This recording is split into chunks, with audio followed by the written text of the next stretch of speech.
No, this is Andrew Tate Got Arrested. I'm talking about when he got banned off of all social media platforms. On the planet, and I think adds to the comedy of Andrew off his corruption and a bunch of baloney. Gaucho Marks, thank you for the 10 gifted. Hypo Rave, thank you for the 5 gifted.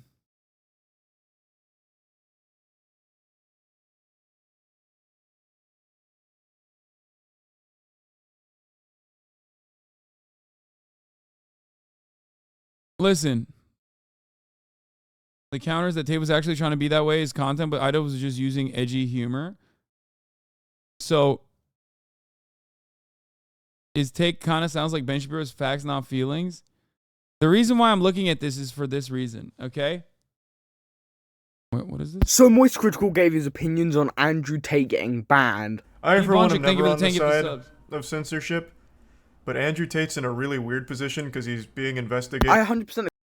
No, he's talking about he's being investigated and shit. New video on Tate's scam. What? Hey. Or something. The School of Hard Knocks and graduated hustle. Wait, I gotta pee. I'll be back in a second. Fuck. Wait, you're a doctor? No, that's the pimping hose degree, which is something, by the way, I didn't make up. It's a course that Andrew Tate himself sells. But I don't think you want to take advice from someone who's in the middle of a human investigation. Hey, and that's not even to mention accusations of beating women. Him allegedly those accusations could happen to anyone. Was, quote, Andrew does have one undeniable skill that seems to be responsible for most or all of his success so far. He's just really entertaining. I hate everyone equally. I've said that since the get-go. He is the most entertaining clown you can find in the alpha male space. And that's why it's probably worked so well. Between TikTok promotion, the MLM stuff, and just him being so enjoyable to laugh at, it's popped him off. Wild.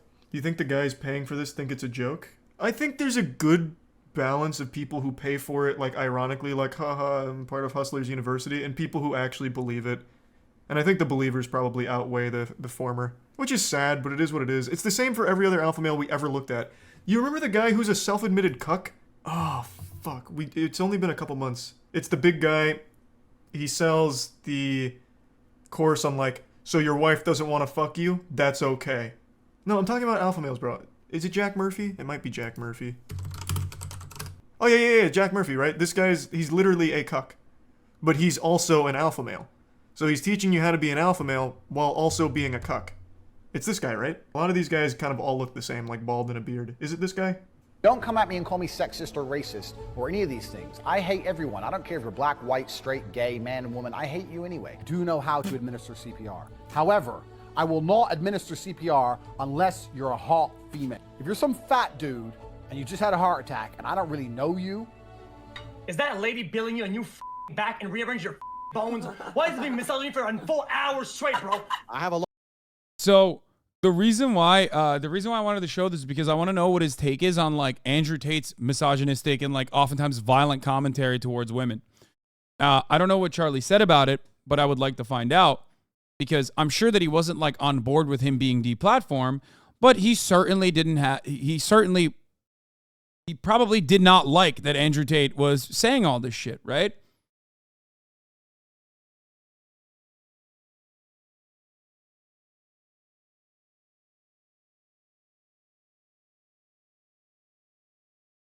He has defended Ian during the whole simp drama. Yeah, of course.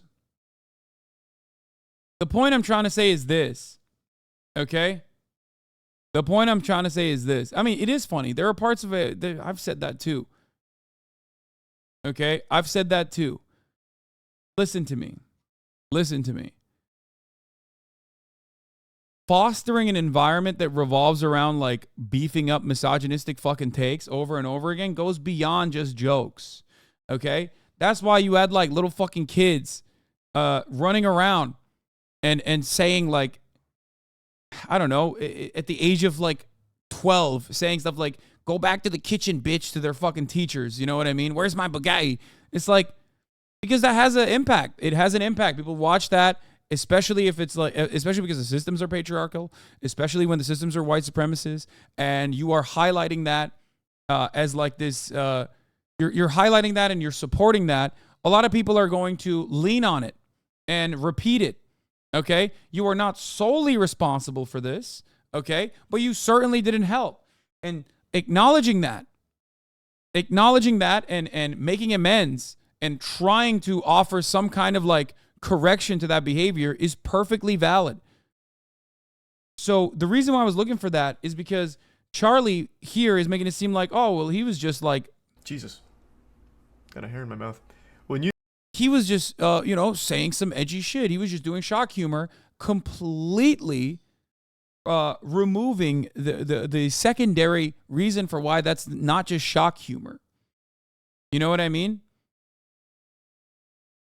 Like, it's not just shock humor. It's a lot of people were motivated to be, a lot of people got the go ahead to be extra racist when they were young because they watched Ian's content. Ian recognizes that. That's why he's apologizing for it. That's why he's trying to separate himself from that crowd that he fostered. Go to 130. He makes it kind of clear. So they finally took down the top G. Weird position. I never support censorship. And even in this case, I don't think I'm really on the side of it. Jesus. Got a hair in my mouth. When you take down someone like Andrew Tate, that just makes him appeal more to his demographic. He's going to make more money from this. He was wrong. He didn't. He won't have as big a reach on new audience members, but the ones that already know his name are going to spread it to like-minded people, and he's going to make more money. Like, this idea was too dangerous for mainstream media. They don't want you to succeed. Take the red pill. Break the matrix. Here's Andrew Tate's $50 a month Discord server. There's really... Wait, even then, first of all, if deplatforming didn't work, people wouldn't fucking actively talk about it all the time. Okay? They wouldn't constantly complain about it if it didn't fucking work. That's number one.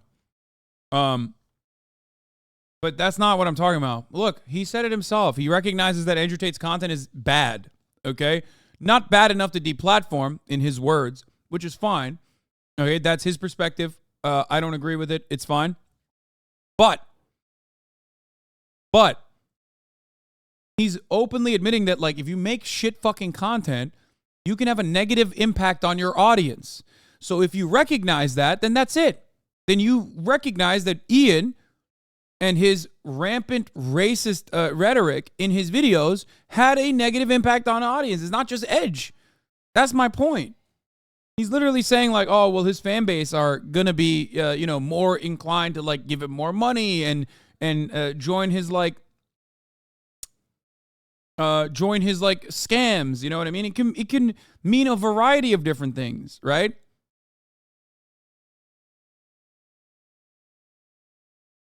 I wasn't actually looking for him justifying the ban or anything. I'm looking for him talking about intent versus outcome. Okay? Because it doesn't matter what Andrew Tate's intent is. The outcome of it is still negative. Charlie literally understands that slurs are bad. He himself has said that the only perma bans in his shadow for using slurs because it creates a racist, hateful community. So I don't know why he's against Ian's apology when he literally thinks the same thing. Exactly. And the irony is that, like, I know Charlie doesn't think slurs are good because he was a content creator at the time Ian was, and he wasn't fucking using the slurs Ian was using. And it's not like he wasn't edgy. He was. So why didn't you use it?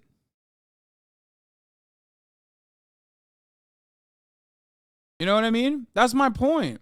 The people that are in my audience. Well, he doesn't blatantly say that, but he tells a couple anecdotes about, going to conventions and meeting fans and it being kind of like this mirror held up to him that he didn't like the reflection of. And that's a very interesting and unfortunately pretty common thing to have happen online, where someone spends a long time building their brand and building their audience. And as they grow, they start to really resent the audience that they have.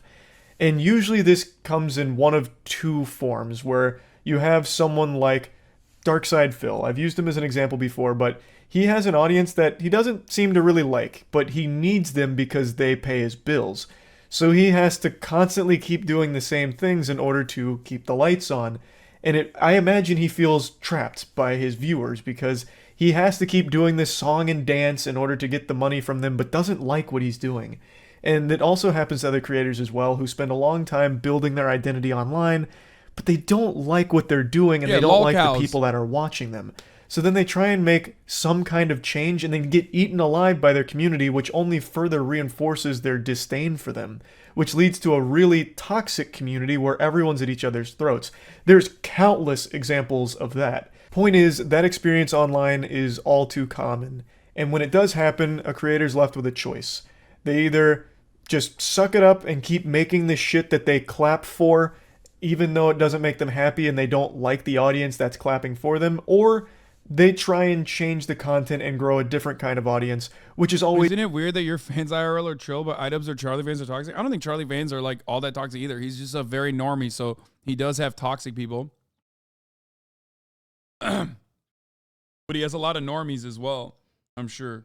I mean, I don't know. I can't speak for that. I don't know what his experiences have been with his fans. But mine have been incredibly fucking pleasant.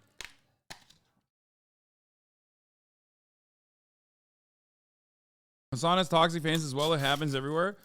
Yeah, I've never fucking met a toxic fan. My experiences with my fans have been the most pleasant. It is something I talk about quite regularly. It is something I talk about with great frequency, especially because I talk about how it is a really refreshing thing to see how different people are and how normal people receive me in comparison to the metric ton of shit and dick I eat on a daily basis online.